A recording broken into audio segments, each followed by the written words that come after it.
Bonsoir, bienvenue dans votre édition Atlantique. Vous le savez, les vieilles pierres et les bâtisses de prestige ne manquent pas dans le département et notamment ici à La Rochelle. Du coup, certains professionnels se sont spécialisés dans la rénovation et la commercialisation de ce genre de biens à haute valeur ajoutée, comme on dit dans le milieu. Attention, quelques travaux à prévoir.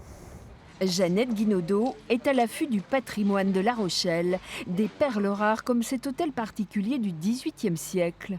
On va reprendre toutes les rosaces à l'identique, toutes les boiseries. Et c'est absolument exceptionnel d'avoir ça à La Rochelle.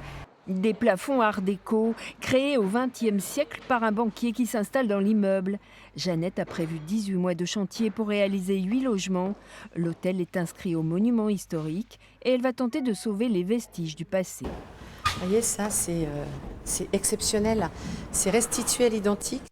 Jeannette Guinaudot est l'une des rares femmes promoteurs dans la restauration d'immeubles anciens.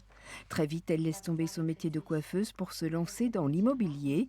En 2000, elle fonde sa société. Le groupe est en plein essor, avec une dizaine d'emplois créés et une success story féminine clairement revendiquée. Je suis vraiment une autodidacte, effectivement. Et être une femme dans ce métier, au départ, c'est très difficile, puisque c'est un métier qui est quand même masculin. Mais par contre, aujourd'hui, 16 ans après, je peux dire que je suis très respectée dans ce métier et je n'ai plus du tout cette sensation qu'être une femme soit un problème. Mais il a vraiment fallu faire ses preuves pour en arriver là. Et voici l'une de ses réalisations, une bâtisse du 18e, aménagée en 28 logements, dont ce triplex de 127 mètres carrés. L'objectif, c'était de restituer tous les beaux éléments, notamment ici les vitraux. Nous avons aussi un très bel escalier ancien. Et là, la particularité, c'est que l'escalier dessert en fait l'intégralité du logement.